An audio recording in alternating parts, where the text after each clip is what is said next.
माजी मंत्री दीपक सावंत यांनी मंगळवारी दळगाव ग्रामीण रुग्णालयात भेट दिली। यावेळी त्यांनी मातांसोबत संवाद साधला। प्रसंगी डॉक्टर वर्षा लहाडे, डॉक्टर रवींद्र सोनवणे यांच्यासह अधिकारी उपस्थित होते। शहादा तालुक्यातील सारंगखेडा येथील सुप्रसिद्ध एकमुखी दत्तप्रभूच्या यात्रोत्सवातील घोडे बाजाराने केवळ 4च दिवसात 1 कोटी रुपयाच्या उलाढालीचा टप्पा पार केला। घोडे बाजारात मंगळवारी तब्बल 80 घोड्यांची विक्री झाली।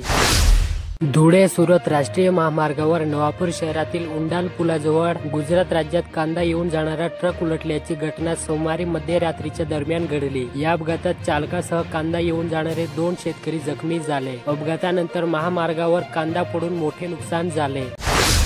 शहादा तालुक्यातील मसावद येथील सती गदावरी माता विद्यालयात 2 दिवसीय स्काउट गाईड शिबिराचे आयोजन करण्यात आले। शहादा येथील गोंगत्री फाउंडेशन तर्फे सुसज्ज कार्डियक रुग्णवाहिकेचे लोकार्पण येथे करण्यात आले। शहादा तालुक्यातील लोणखेडा केंद्र अंतर्गत हिवाळी क्रीडा स्पर्धा उत्साहात पार पडल्या। क्रीडा स्पर्धांमध्ये वैयक्तिक व सांघिक खेळ घेण्यात आले।